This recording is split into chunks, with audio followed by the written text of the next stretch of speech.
Welcome to episode 33 of the Sports Geek podcast. On this special edition, we look back at Hashtag Sports Conference and have a replay of my Q&A panel on sports gaming and sports data. You're listening to the Sports Geek podcast.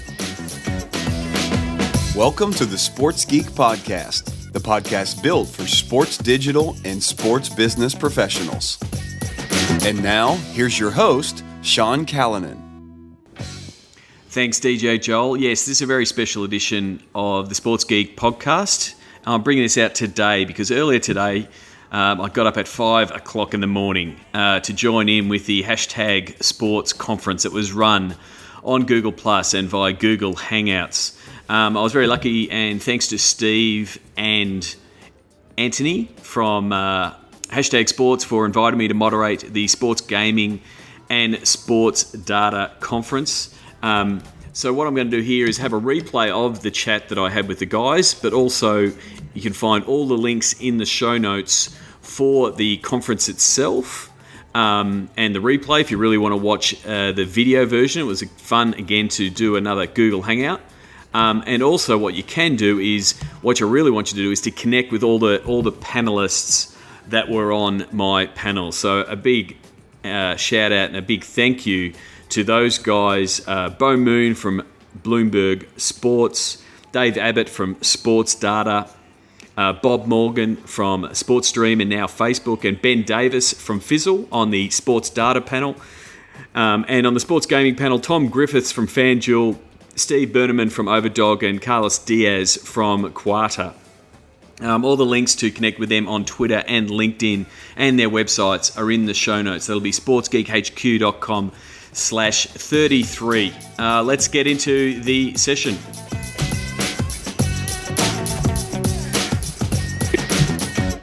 Hello and welcome everybody to SportsConf. This live hangout is actually coming to you from Australia. My name is Sean Callanan from sportsgeekhq.com. I've got a couple of great panels. We've got 2 panels of 30 minutes, so it's going to be really quick, fast-paced. Make sure you send in any questions you've got. We've got a sports data panel, or sports data, as we would say here in Australia, panel up first, and then in the second half an hour, we've got a sports gaming. So those 2 hashtags are sports data and sports gaming. I'm going to introduce these panels because, like I said, we've only got half an hour for each panel. And if you've got any questions, come along. My first guest is Dave. I'm going to get the guys to introduce themselves and tell you what they do. But our first panel is a data panel. First, I've got Dave Abbott from Sports Data. G'day, Dave, and welcome to SportsConf. You want to tell us a little bit about what you do and what Sports Data does? Sure can. So, hey, I'm Dave Abbott. I'm the co-founder of a company called Sports Data, and I think the name pretty much says it all. We have sports data. As of a few weeks ago, we were acquired by a company called Sportradar, which now gives us a great coverage of sports all around the world. We offer real-time scores, stats, play-by-play details, schedules, fixtures, and other info for about 40 sports across about now 800 leagues. And I think we cover about 200,000 or more events annually. What makes us different? Quality, immediacy of our data. We're easy to integrate, great support, price, and we give free samples. And the feedback from our customers has been very flattering in this first couple of years. Well, thank you very much, Dave. Well, that leads on to our next guest, and I think he actually is a partner and client of yours, Dave. Bo Moon from Bloomberg Sports, who's coming to us live from Dodger Stadium. So this is a truly international conference. Welcome, Bo. How are you doing? Very good. Thank you, Sean. As you introduced me, my name is Bo Moon, co-founder and EVP at Bloomberg Sports. We actually consume sports data and other data sets, and we take that data and turn it into other services and products for both professional teams and for consumers, whether it is a fantasy product or a visualization of data on air. So that's really where we come to play with that data.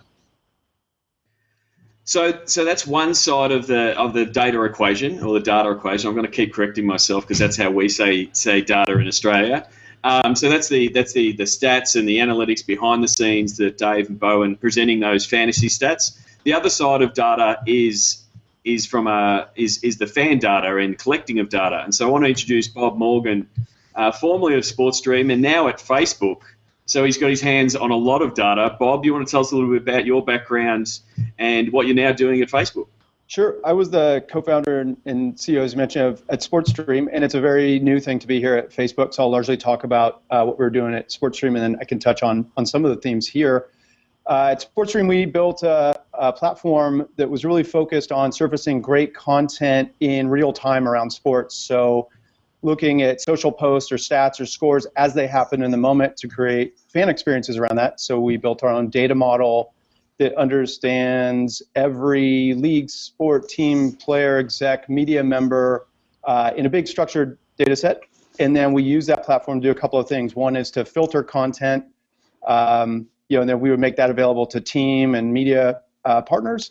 The other piece of that is we started to use that structured data set to look at analytics in real time. And that kind of leads me to the Facebook part. We were taking an API from Facebook where we could look at the aggregate mentions across Facebook for a particular game, a particular team, a particular player in real time. And it's a very powerful signal to help indicate what is the broader audience talking about it at any given time.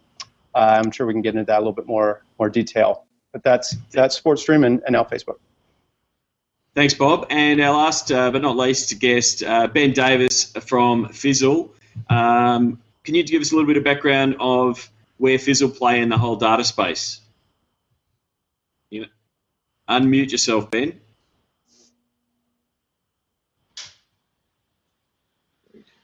That's good. Okay, sorry about that. Thank you for the intro, Sean. So yeah, Fizzle is we're an enterprise software company that has developed a pretty robust fan engagement platform. Our platform is able to manage and aggregate data from both public and private sources. We're able to make sense of the fan data by automating the convergence of fan profiles inside of our data warehouse. What sits on top of this foundation are multiple digital marketing channels such as email and SMS, social media, broadcasting solutions. So it's really a very encompassing ecosystem in terms of how a fan would engage with a particular team or a brand.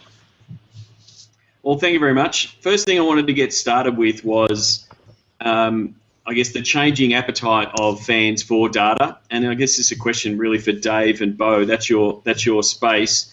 We've seen popularity of sabermetrics, and there's been movies. Obviously, Moneyball is making stats more popular. And in the next panel, we're going to be talking about gaming and how big fantasy sports is. Just from the content and the amount of data you have to present to fans, how much is that growing? And do you think, where do you think that's headed as far as delivering stats to fans and what partners, in your case, Dave, are wanting from a stats point of view? Well, I mean, certainly, yeah. Fans really are asking for more, and they look at sabermetrics and you see how much depth people really want to go into, and you say, all right, well, you look at the social, you look at all the pictures that are coming in and all the other stuff that's coming in, and it's like, all right, how do we take this crowd that is really snacking on information, and then how do you really expose them and get them down into the depth of information that you want to get to them? And as you look at things like infographics, as you look at like these little snackable pieces of information that come across, those are the things that you can grab that short attention span guy with and really drive him down in there. And as you look at the stats that we're all used to looking at, I mean, that's all fine and dandy. But I think as the technology is getting deeper and there's more and more different stats being displayed that take that sabermetrics down to a whole new level, at a very mechanical, technological level. I think it just surfaces a whole new generation, or a whole new generation of stats, really. And what about yourself? What about yourself, Bo?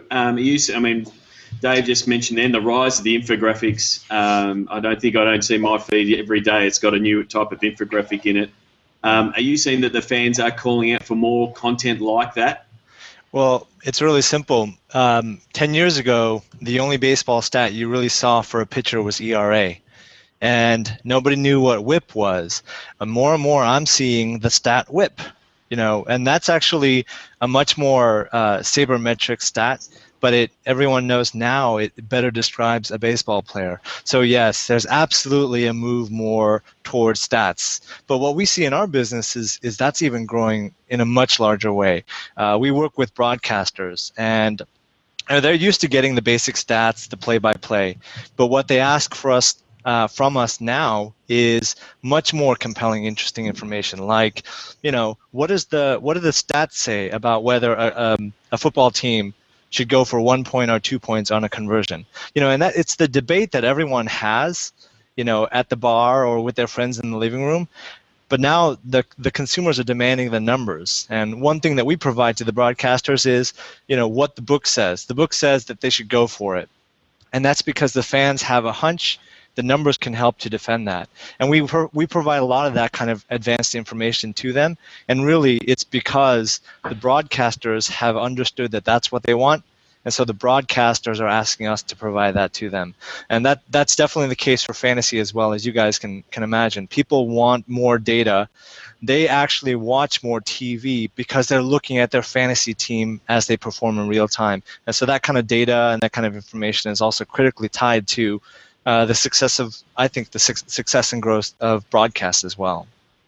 I think that actually leads on really well to both Bob and Ben, in that we are getting this new type of fan now that does want to, does have that second screen, and I'm sure second screen has been spoken about today, but they are consuming their sports via these visualizations. We've seen it with different sports. You can bring up, the MLB and see the strike zone, all of those kind of things. So, Bob, for the stuff that you did with SportsStream and this insatiable appetite that sports fans are now having for data and content, what's your take on it? Sure. Well, when you talk about the second screen, one of the most important things there is that I think you have to work out solutions that are synchronous, things that are happening in real time along with the action, and you really want to get that latency down low. But what's working against you in some cases is the volume of the data and the content, trying to make determinations about what is of high quality and what's interesting. So there's all these terrific things that Bo and Dave's companies can deliver you from a statistical point of view. There's also massive amounts of conversation going on Twitter and Facebook, photos coming in from Instagram. And so how do you reconcile all those things and give a second screen or additive information to what you're trying to do while you're watching the game, and that you're not struggling and jumping around at a bunch of different things. So from our point of view, the way we tackled that was to take that structured data model that I described before, learn a bit about the user. So whether that's through a Facebook Connect and what type of teams do you like, what are your friends talking about, and basically it's a big filtering exercise to try to find what is the most relevant, highest quality piece of information and that we can present to somebody at any given moment, and then build a stream of those pieces of information in a synchronous way. And I think that those problems are only going to grow in terms of the amount of information available, the amount of conversation, the amount of potential distraction from what we're all trying to do is enjoy the sports that we love. It's so much of a good thing. So we're trying to find these solutions, get you the best content that we can as fast as we can. And Ben, what's your take on that as far as, you've got all these consumers wanting more data, wanting to get closer to the action. How are they consuming that, and what kind of info are you sort of pulling out of that space?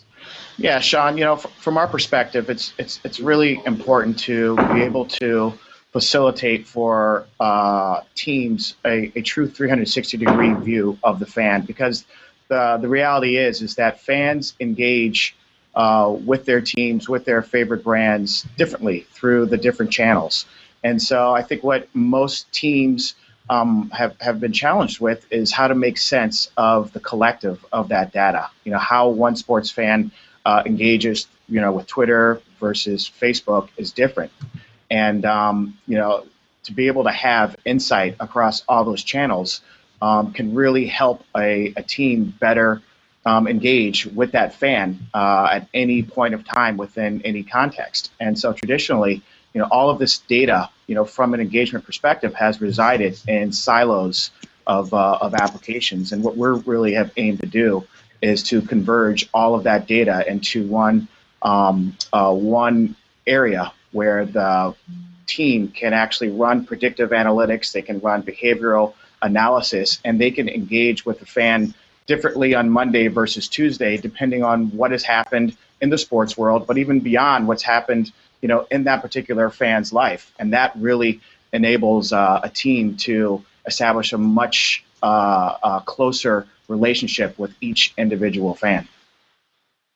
So that's the other thing is that the data play is, especially for sports teams, is that they want to get close, to get more information on their fans and better serve their fans with the right offers. So teams are now using tools. They're using smart tickets. They're using their phones. They're aggregating data off activity off social media. I'll start at the other end of the panel. I'll start again with you, Ben. What are the best places for sports teams to be getting this kind of data from their fans?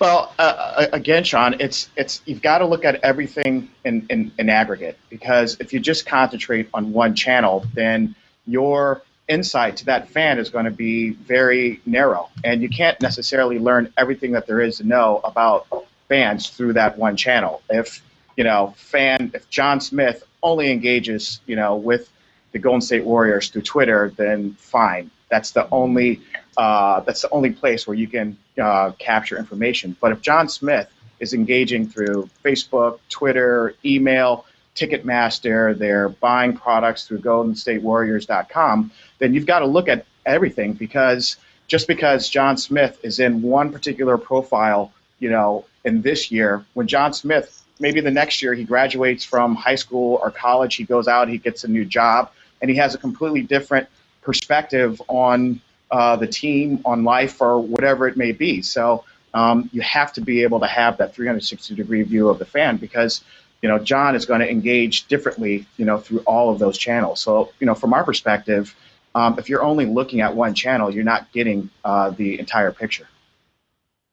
And Bob, from your perspective with SportsStream and obviously using things like Facebook Connect and things like that, what's your experience been in the reticence? I mean, if we go back a couple of years, there would have been fans who would have really railed against, I'm going to share my data. Has that lessened? Has things like Facebook Connect and making it completely seamless, are fans willing to give up that data for a little bit of a reward?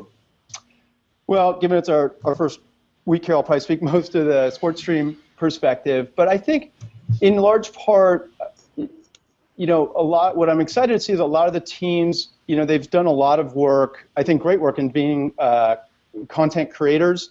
And now you see more and more where there's a really great value exchange, where that's great. You want to be close to the team. You really want to see the behind the scenes look. But, and I think Ben was talking around some of these themes where, as fans are connecting, getting closer to the teams, they're reciprocating and adding value. It's not just a marketing campaign. It's, what benefits can we give you here at the park? What sorts of insights about the team can we give? That I think, the idea that fans are feeling more and more comfortable to connect is, it's that there's a good trust with the team, that there's a good value exchange there in terms of the information that's being exchanged between them. I mean, for us, largely what we're trying to do is create personalized content experiences.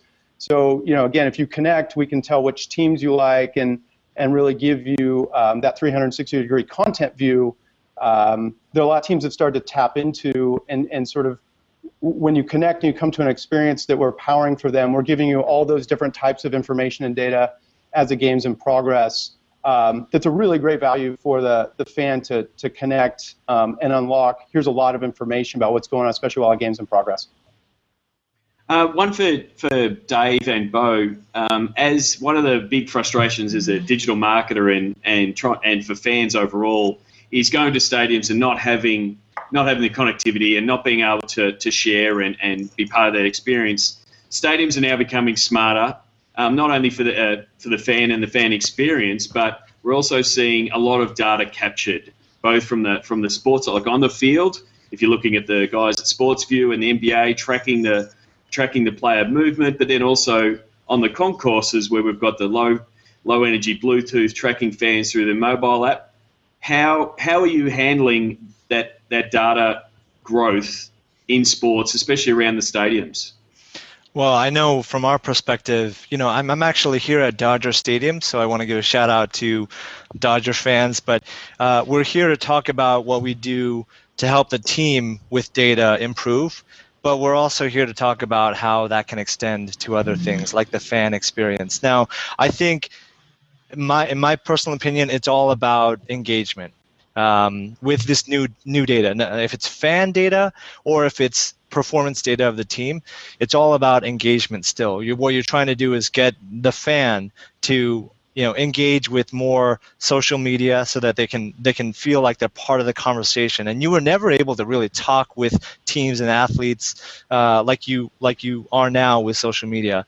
From a data perspective, it's about, like I said, it's like letting the data play into your daily conversation. We're at the game. Hey, do you think he's going to strike out? No way, man. That's Big Poppy. Yeah, I'm sorry. Yeah, that's Big Poppy. He's either going to hit a home run or he's going to hit a strikeout. You are at Dodger Stadium, remember? Yeah, we're trying to bring meaning and substantiate that conversation, because ultimately, that's again, it's more engaging to the fan. And we just did at CES this last week. We did a release with LG on the smart TV where we're bringing some of that predictive data, and that's really my last point, which is people have a hunch, they have a prediction about what's going to happen. Data can start to lead people down the path of really substantiating that hunch. And I think that's also engaging. Oh, look, the data points to my prediction. And I was right, they are going to win. Or I was right, he is going to strike out. So I think it's all about fan engagement, whether it's social or advanced data, and we're here to kind of empower that. And what about yourself, Dave? The amount of data that you've been collecting over the last 3-5 years would have been growing each year on year? It certainly has been growing, and everything we just described here, especially as we talk about the on-venue experience, that's more and more challenging, right? To really be able to sit there, capture the data as it's happening, and then enhance the fan experience. So whether you're sitting there with some sort of a second screen at the event, we see that at venues all the time now, whether it's something like glass or whatever, where now you really, truly are looking at the field and getting data at the same time. It's hard. I'm not going to lie to you. And as the technology gets better, and you see this stuff, whether it's SportsView or some of the stuff that some of these other companies are doing, where you really can transfer that data at the speed of light, right from the broadcast, right out to the devices. That's obviously the Uber experience. And as fans, it's so cool. And our experiences are only going to get better. So what I want to do is ask you all, and you were just talking again, Bo, about about latest trade shows and the latest things coming. What excites you the most about the era of sports data? You don't have to future crystal ball or anything, but what developments in the space are exciting you most about what we're going with? What's available now to people who are investigating data? I'll start with you, Dave, as someone who's at the source, the coalface, if you will. Sure. Well, let's use the baseball example, since Bo's sitting there at the stadium. Being able to tell how a shortstop responds to a ground ball to his right as versus his left, when he's 24 as versus 34. Now, we're all sitting at home. We're all as smart as Bill James. We're all as smart as that general manager, right? Because now we can start saying, well, this player, when he's 36, he's not worth as much when he's 38. Of course, we've got player union issues, as I say this so cavalier. But the thing is that takes our interest as a fan. We all want to be smart, right? We all want to really be as smart as that guy in the dugout. Now, all of a sudden, we can. Or at least we can talk like we are. And I think everybody wins in that conversation. Obviously, changes all the economics, but that level of data, whether it's baseball, taking that sabermetrics and applying it to the NHL, right? What's that? We look at time on ice today. Well, okay, how fast does he get across the blue line? I think that's going to be the big change. And what about yourself, Bob? I think personalized experiences, where we're going with creating something that really, really means something to each individual fan is really exciting. So whether that's, starting with things I mentioned before around following the teams you care, that's pretty straightforward. But now we have these opportunities where with this wealth of information and things like red zone channels and what your friends are doing and talking about games, if you can create something that's very cohesive for each individual fan around, these are all the sports events that are going on right now that you care about. Here are what your friends are interested in doing and talking about, which games they're going to. Do you want to go with them? Do you want to chat with them right now while they're watching it? Here's information that may be coming from Bo and Dave's platforms that's very interesting for you right now. All that sort of thing. And underneath all that, obviously, is a need for a really robust data set to provide context. So you need to know what games are going on, what team somebody cares about, who their friends are, and reconcile all those things. But I think the opportunity is there for each sports fan to have just an amazing personalized experience, and something I'm really excited about. And yourself, Ben, potentially maybe take the sports team's point of view. What should sports teams be excited about that the sports data space can offer? Well, being able to process and make sense of the incredible large sets of data that they capture, and then being able to automate, actionable activity for each fan in the right context at the right time.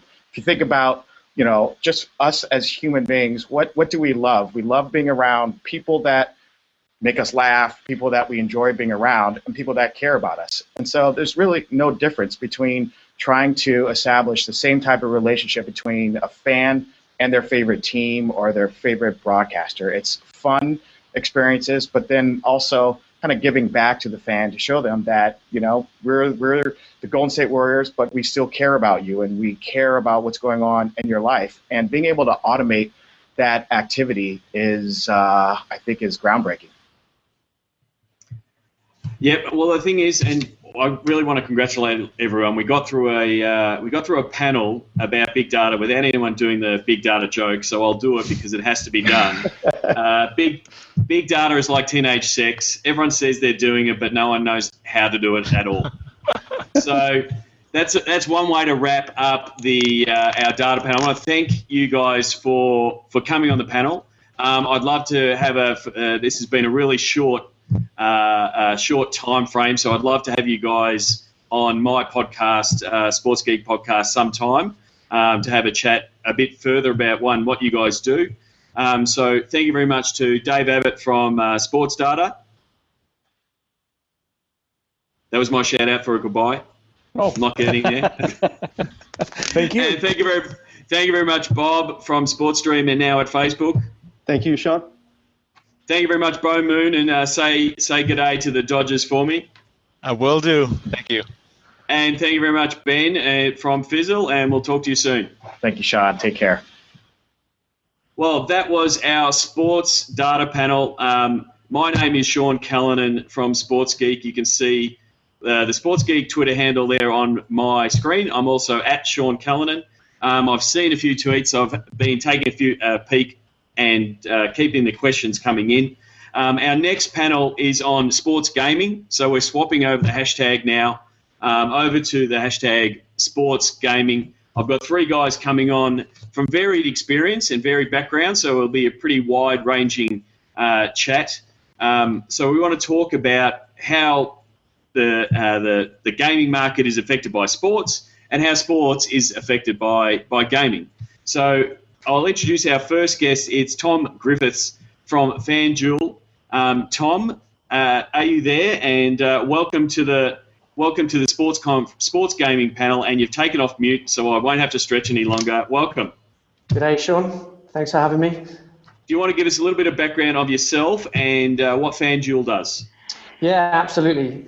So I'm one of the founders of FanDuel. We started the site back in 2009. What we do is fantasy sports with a twist. So rather than playing for an entire season, you just play for a single day. So that means that you pick players from a single day's games, say one football Sunday, enter it into any of our thousands of different types of leagues. So we've got head-to-head 2-player leagues, 5-player leagues, 10-player leagues, anything up to thousands of players competing with each other.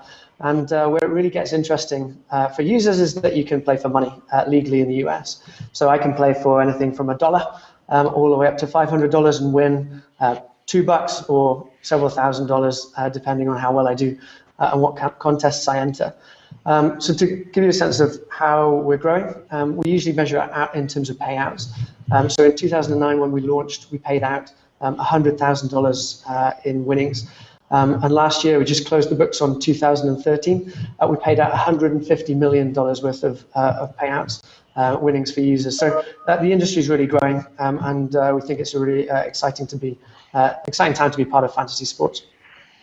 Thank you very much, Tom. My next guest is Steve Berneman, also at Steve Berneman on Twitter and from The Real Overdog. Steve, do you want to tell us a little bit about what the Overdog does, and how it can engage fans? Absolutely. Thanks, Sean. Glad to be here. Overdog is building a connection between the world of sports and console gaming. What that means is we have proprietary licenses with all of the major sports unions, the NFLPA, the MLBPA, and on. And we work with athletes to connect them with their fans via consoles. Athletes are young, engaging, tired guys at the end of the day. 75% of the NFL self-identifies as an avid gamer. They sit at home and they play Madden for 2 hours at night. What we do is we take that 2 hours of anonymous gaming experience, we put their name behind it, we put a brand behind it for them, and we help connect them to their fans so that we work within their sports habits. Thank you very much. And my last guest is Carlos Diaz from Quata. I hope I am saying that right. I think I am. Carlos, you want to tell us a little bit about Quata and how it fits into the sports gaming space? Yes, of course. My name is Carlos Diaz. So I'm the CEO and the founder of Quata.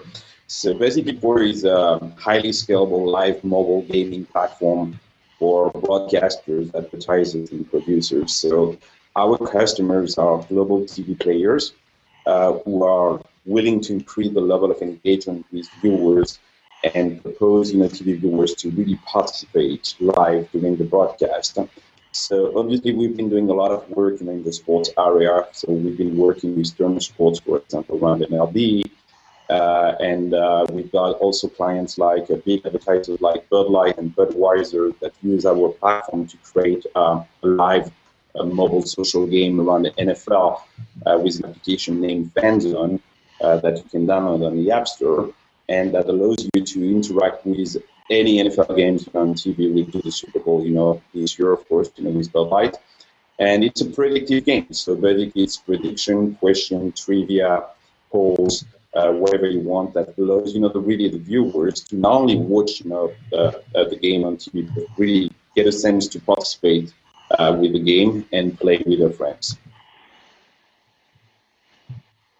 Okay, so let's getting stuck into the gaming space. I want to start with Tom because fantasy pretty much has been it was the original social network. It was the way that sports fans interacted for many a year. Like we've all played in roto leagues and fantasy comps with our friends over the time. Digital has obviously helped that and enabled fans to be connected around the world. So now you can obviously play leagues around the world, and social has been a really big another jump because now you can trash talk your friends in a public sphere, and you don't have to just text them. You get to tell everybody that you beat someone in a league. So just give us a little bit of background of how digital and then social has really made fantasy one of the biggest things in sports. Absolutely. It's a great question. I mean, digital really was the making of fantasy sports. It was a fairly niche activity since it started in the 1960s until the advent of the internet in the mid to late 90s, when sites like Yahoo, Commissioner.com, Sportsline allowed you to play these games with an automated scoring backend so that you didn't have to do all of the manual calculations of yards and points and touchdowns and so on. So that's when it really became popular. And I think what we're seeing now is maybe the third age of fantasy online. So it went from the analog to the digital in the 90s, and now in the late noughties and kind of early in this decade, you get to not only play online, but also, as you say, kind of engage socially and engage on the mobile devices. So we've seen a huge trend in our usage patterns onto mobile, as have the bigger operators. So now we're at a point where over half of our traffic is on mobile.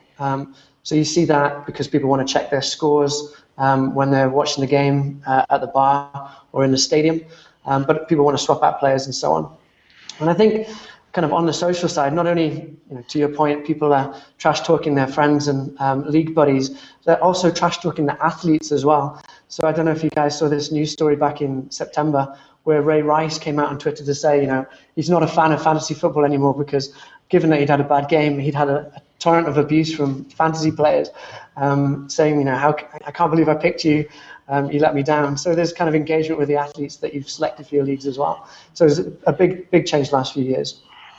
Yeah, that does have its upside and its downside. I mean, we help with teams and athletes, and yeah, fantasy has amped everything up. But yeah, unfortunately, sometimes that's the ugly side of social too, when fans just feel like they have the right to berate someone because he dropped a touchdown catch, or he didn't make 100 runs, or he missed a free throw.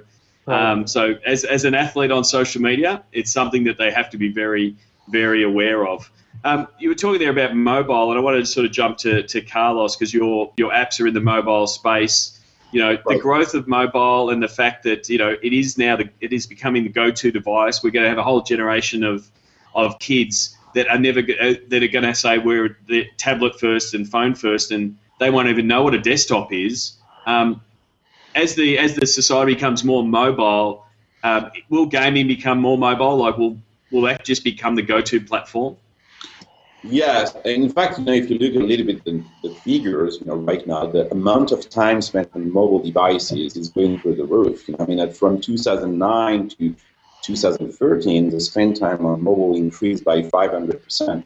So everything is mobile. So there is still people, watching TV, obviously, even if the numbers, are decreasing a little bit, but it's 38% of our time we spend this time watching TV. But 20% of our time, we spend our time on mobile, and it's increasing. It's the only media that is right now increasing. So what is very interesting, if you look at the rise of mobble and compare that with TV, that it's not only increasing, but it's also affecting, the way we're watching TV. So 24% of viewer attention is focusing on mobile during, the TV programming. So it means that we're not only watching TV or we're not only on mobile, we're doing both at the same time. And there is a stat from Nielsen that is very interesting that say that 47% of mobile device users use their device to engage in TV-related activities daily. So it's a real new behavior, that what we call the second screen. I hate this word because I think that it's for young generation, this is not a second screen. This is really the first screen. And the reality that that's very true with sports. Basically, you're watching a game on TV and you've got your iPad or your tablet or your smartphone with you, and you're doing both activities at the same time. So if you look a little bit of what people are doing with this new screen, while they're watching something on TV, so the first thing they're doing is searching for more information, news, exclusives, and data. They're trying also to connect with other viewers and maybe trash talk about what's going on TV right now. That's what's going on, for example, on Twitter. But the other thing they're doing is really to try to play and interact with the game itself. They're watching on TV, and that's a very interesting trend we are focusing on. At Quarter is really how can we make the viewers. How can we turn, the viewers into active participants, And I think that if you look at the numbers and the level of engagement we have with our application, I mean, it's a very high level of engagement. People really want that. They really want to participate in what they're watching, play along, the game they're watching on TV, and play with their friends. I think it's really a social game, what they're looking for. One thing that's really, really important, especially if you're in the mobile space and you want to dive into whether it's the mobile gaming space or even just the mobile space, and you are trying to engage that second screen.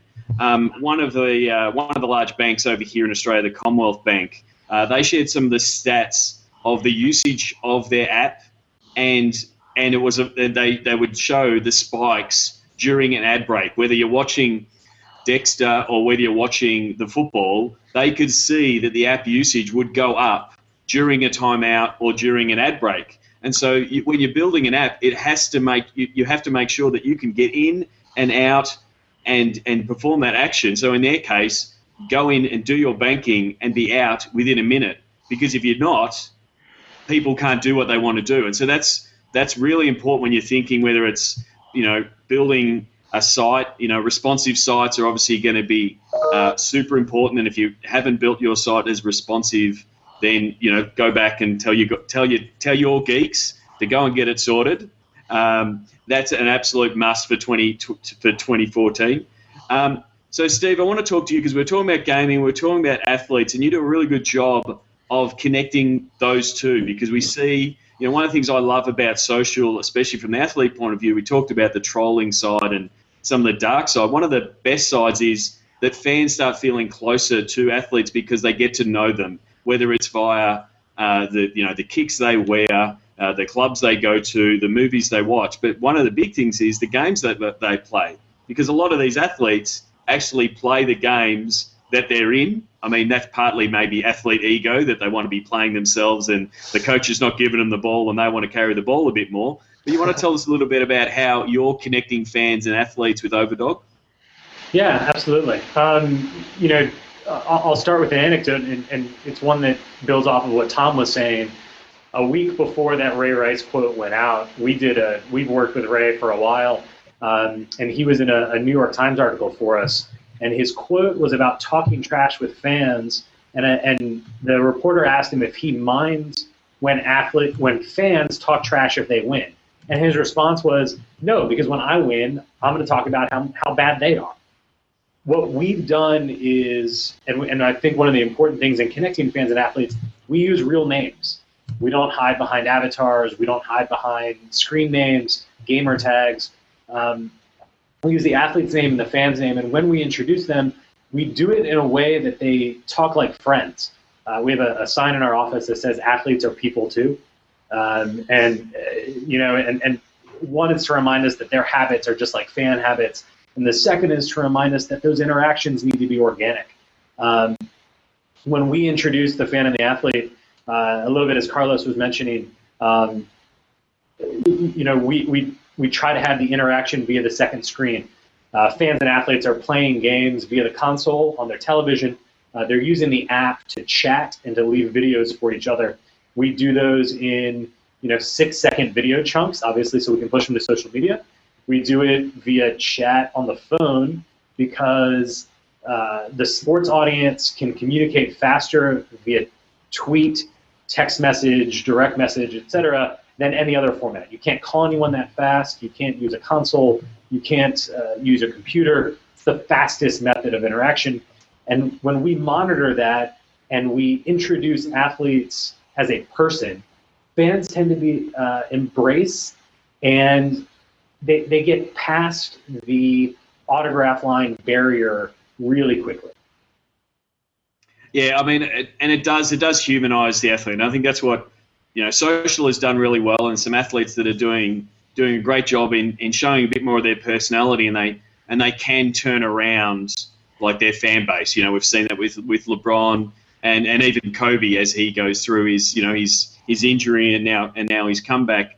To use social has been really advantageous, and then once the fans start connecting, and in this case via gaming, it's really important to them, and it just deepens the ties, deepens that emotional ties. So one of the things that I wanted to discuss that a lot of the teams are going to do, and I'm sort of going to put it out to all of you, is that the fact that how can sports better use gaming as a platform? We've seen some teams release their own games, their own fantasy sports sort of takes. Boston Celtics had 3 Point Play, a Facebook app where you selected 3 Celtics each night and you got some scores.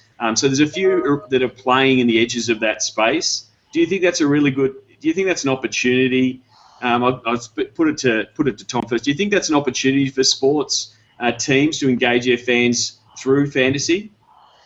Yeah, I do. I mean, fantasy and a wide range of games. I mean, I think sports teams are always looking for more engagement and trying to build that relationship with the fan.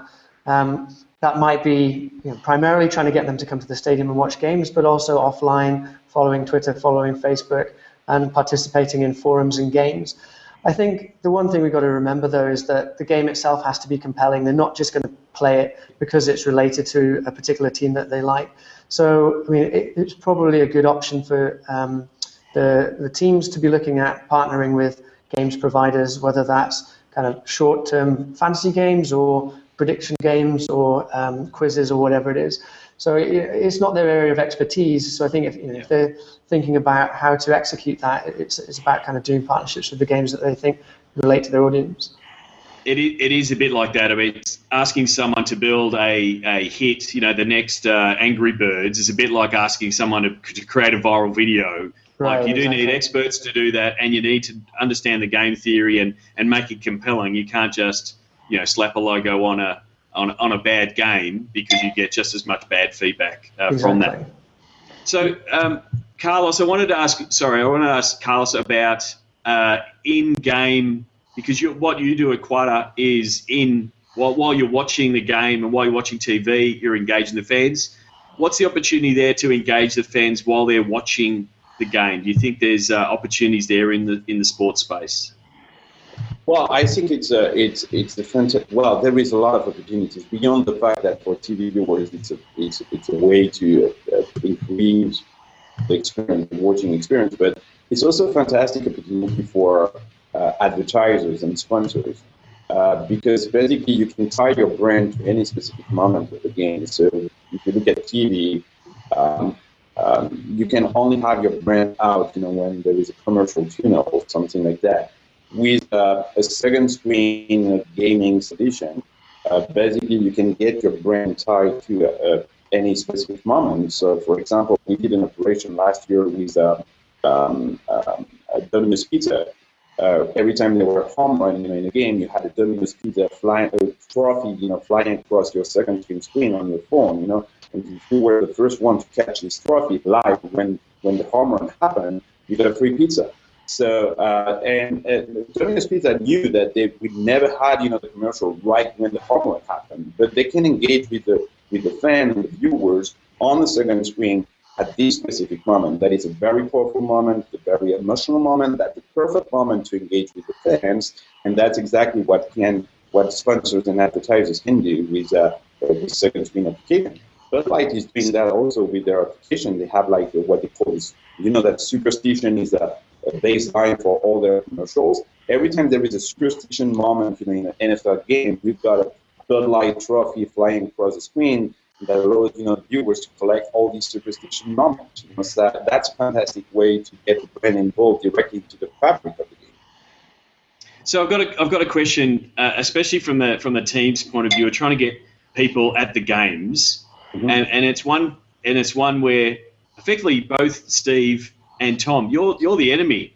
People potentially aren't going to games because they want to be able to track their scores and see how their fantasy team's doing. It's like, I can't do that in the stadium. I'm not going to go to the stadium. And the other one is, how do we convert these fans that play these games but then don't watch? Like FIFA, for example, is one of the biggest online games in the world, but there are still fans that won't go to an MLS game or won't go to an A-League game here in Australia, but they say that they play FIFA all the time, but they won't go to a soccer game. So I guess there's two questions. I'll start with you. I'll start with the gaming side of it first with Steve. How do you convert a game? How does sports convert a gamer to a sports fan? Yeah, respectfully, Sean, I think that's a bit of a short-term view. I think the folks at FIFA will tell you that soccer viewership and the embracing of a soccer culture is way up because of FIFA. The fact that there are American 23-year-olds who know the teams in, the Bundesliga and Serie A, the fact that I know what those words mean has as much to do with FIFA as it does with ESPN. The fact that we will now follow Americans who are playing overseas and we can engage with them, not just via Overdog, but anytime I open up FIFA is actually a great thing. I think the one thing that, from our perspective and how we know this, is the playing of Madden goes down on Sunday afternoons. It goes way up on Sunday nights, but it goes down on Sunday afternoons. Football fans are watching football. And I think the perspective that I'm sure the fantasy guys will say as well is there's the top tier, sort of high end avid gamers who may not be interested in football, they're interested in Madden. And then there's gamers who are interested in Candy Crush. And the middle 50 million often identify as sports fans first, fantasy second, or sports fans first, gaming second. And for that viewership, the fantasy and the console games genuinely enhance their connection to the brand. And the thing is, and one of the things that we have done with the A-League down here is we've embraced those fans. So we've been asking the fans, who do they play as FIFA? And it's just a market that is there, and it's a really big opportunity. So, you should be asking your fans, how did your team go in Madden, or who do you play with, or what players do you play? And again, it's just a bit of that social banter, but again, it ties your team to when they're playing the game, they're loving your team more. So, Tom, I don't want to put you there as the evil empire and keeping people away from going to the game, but it has been a problem. I think it is getting solved. So I work with a lot of the guys via Seek Conference, who are the CIOs and CTOs, about rolling out infrastructure. We had the guys from Cisco on earlier. So I think the Wi-Fi problem will go away, touch wood. And so fans will be able to go to a game and consume their sports. But what are the other things, I guess, that sports can do to make that fantasy owner and that fantasy nut go to a game? Sure. I think the first thing to say, echoes what Steve was saying, is that playing some kind of fantasy game does increase your engagement with the sport overall. So the stats show that something like 2 to 3 times more sports is consumed by people who play fantasy versus people who don't.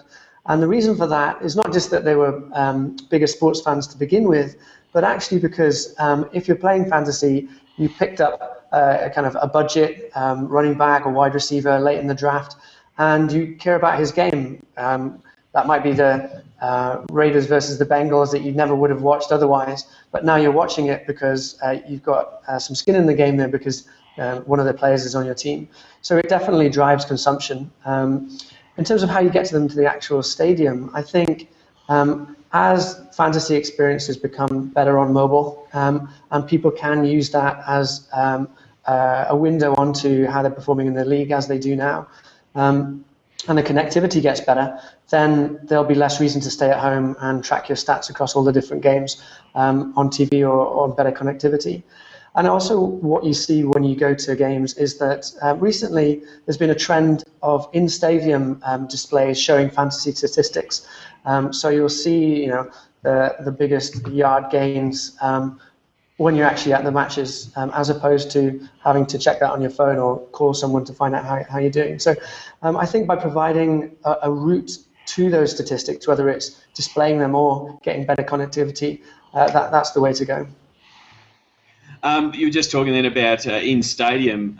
One of the guys, I actually spoke to the guys from Applause, and they actually do gaming on the stadium scoreboards. So rather than those old play the pre-roll video that makes it sound like the crowd is going louder, this actually tracks how loud the crowd is, and the animation or the car race will change depending on what the crowd's doing on either side of the stadium. So it's sort of bringing the whole gaming space to the stadium experience.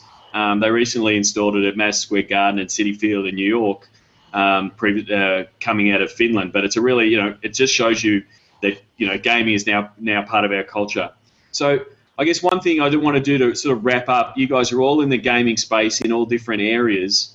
What excites you about the sports gaming space, and what do you think coming at us over the next 12 to 18 months? We've just seen with CES, and Google Glass is going to be on its way. Wearables are going to be something that's coming along. Will people be watching it using the Oculus Rift headset and those kind of things? What excites you guys about gaming? I'll start with you, Tom. I think all of these platforms provide amazing opportunities. I mean, one of the things that we have as a mantra internally at FanDuel is, we want to make our users the athletes themselves. So any way that you can allow them to play a game, but also kind of give them fame and statistics about themselves to say, this was a personal best record, or you are beating your friends this season 19-7. The more you can make public those kind of athlete statistics, as if the players are the athletes, the better. And also, along with that, is kind of reduce the commitment that it takes to be part of that discussion or that game. So the trend we see in fantasy is for shorter form games, and I think that's going to continue. So we want to combine those two trends and say, okay, let's make these players the athletes, but have a kind of lower commitment bar to participating in that. So any technologies or platforms that can enable that, we see as one step back. And what about yourself, Steve? What do you see? What excites you about the gaming space? I think not only is gaming obviously becoming much more mainstream, I'm very excited about how the sports world has chosen to integrate itself within gaming. I think the example we use, and obviously this is a biased plug, but the console world, with what Microsoft and Sony are doing with their next generation consoles and trying to take over the living room, their decision was, let's start with sports. Sports remains the only, live viewing. It remains the most personal attachment to your teams, whether it's through your fantasy players or the teams you grew up with. It creates an opportunity to build communities worldwide. We have 4 different accents on this podcast talking about, the same sports. And we think that opportunity and that technology embracing sports as sports and gaming as the true connector across the world provides us, it provides Quarter, it provides Tom and FanDuel a really good opportunity. And Carlos, what about yourself? What excites you about the world of sports gaming? Well, it's about making sports more fun. That's everything that brings fun. I think that game is really about fun. At every game you're building, the first thing you need to make sure is that you're bringing fun, to your users. So what is very exciting here is that it's really about making the game you're watching on TV, turning this game into your game. Your game with your friend has to be a social game, and I think that's something very interesting. The other thing very interesting, I think, is I think that gaming can radically change the way advertisers interact also with the fans. And I think that a 30 seconds commercial is a dying proposition. Nobody's watching a commercial anymore. Nobody cares about this kind of thing. You need to find new ways to interact and connect with the viewers and the fans. And I think that gaming is a fantastic opportunity for advertisers to make also their connection with the fans maybe more fun too, and that's really what excites me. If the gaming can change radically, the way people can advertise, and if that can make less ads, on TV and more engagement on mobile, that will be fantastic because everybody hates ads. Exactly. So thank you very much for joining me on this Google Hangout. If it appears that I am melting, I am. It is nearly 8 o'clock in the morning here in Australia, and it's already 31 degrees. So if you're watching the Australian Open and seeing tennis players fall over from heat exhaustion, that's what we're going through right now. I think it's 90 if I want to convert it for the Americans. So thank you very much for joining us on the SportsConf Google Hangout. It has truly been an international experience. Please connect with all the people that I've had on both panels. I want to firstly thank Tom Griffiths from FanDuel. You can check them out at fanduel.com. Thanks very much, Tom. Thank you. Thanks, Sean. Thanks to Steve Berneman from The Real Overdog. You can go to theoverdog.com to check them out. Thanks, Sean. This was great. Thank you. And thank you very much to Carlos Diaz from Quarta. You can go to quarta.com to check them out as well. Thank you very much, Carlos. Thank you for having me. Bye. And I'll extend the same invitation I did to the previous blokes that I had on their panel. I'd love to have you on the Sports Geek podcast sometime.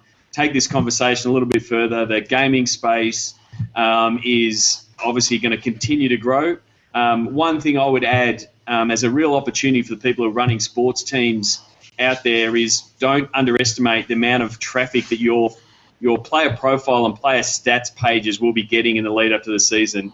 I'm sure Tom will be nodding in the background. The fans will be absolutely pummeling the player profile and getting the stats. So it's a real big opportunity. You can put remarketing there and keep track of the fans, and you can also put specific offers around those players. But know that those fans are going to go there, and even fans from opposition teams. So we see across the board with all of our teams, especially in the 2 to 3 months or the lead up to a season, those player profile and stats pages will get absolutely pummeled. So that's it for this hangout. Stay tuned. There's more coming up from the SportsConf.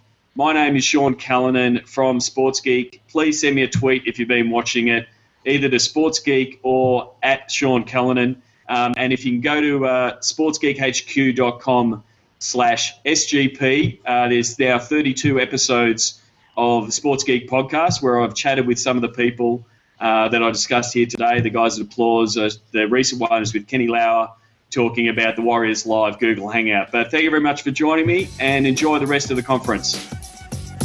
Sign up for Sports Geek News at sportsgeekhq.com/sign up now.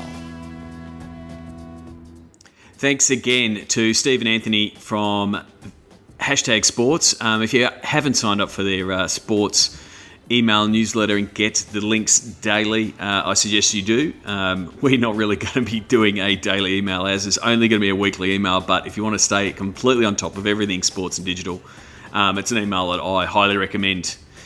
This is a special bonus episode. I've actually got a podcast plan, but I thought the content from this hangout was good enough to share with you guys in podcast format. So one of my goals this year is to keep delivering the podcast on the same day. So it's going to be launched on Fridays. As I get my schedule in order, it will be at the same time Friday. Just give us a little bit of time to ease into 2014, but I've got a really good episode coming up this Friday Australian time. So looking forward to that one. That ticking in the background reminds me to dedicate this episode, episode 33. You can find all the show notes and links to all the speakers who are on the panel at sportsgeekhq.com/33. And really, 33, who could I not dedicate this to other than the one and only Larry Legend? Larry Bird is who I've dedicated this episode to. I'm going to wrap this up. One quick reminder, next Tuesday at Honey Bar, we are hosting a sports business night. You'll see it trending on Twitter for those of you who aren't in Melbourne. #SB Night. You can grab your tickets at sportsgeekhq.com/SB Night. Thanks again to Interplay Media for coming on board and sponsoring the event and allowing us to buy everybody a free drink upon entry, or everybody a drink upon entry, and you also get a Sports Geek stubby holder, which we definitely need in this absolute heat wave that we are currently undergoing in Melbourne. as I said on the Hangout, it was over 30 degrees at 7:30 in the morning, and that is ridiculous. So that's it for this special episode, as I said, of the Hashtag Sports episode of Sports Geek Podcast. Please share it on your networks and tell more people about the podcast. I'd very much appreciate it.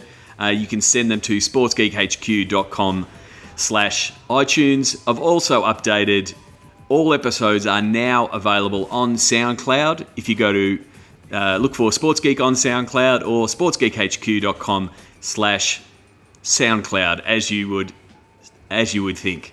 Thanks again for joining me, and thanks for joining me on the Google Hangout and for all the tweets that we got during the conference. I'll also link to the rest of the videos. There's some terrific content.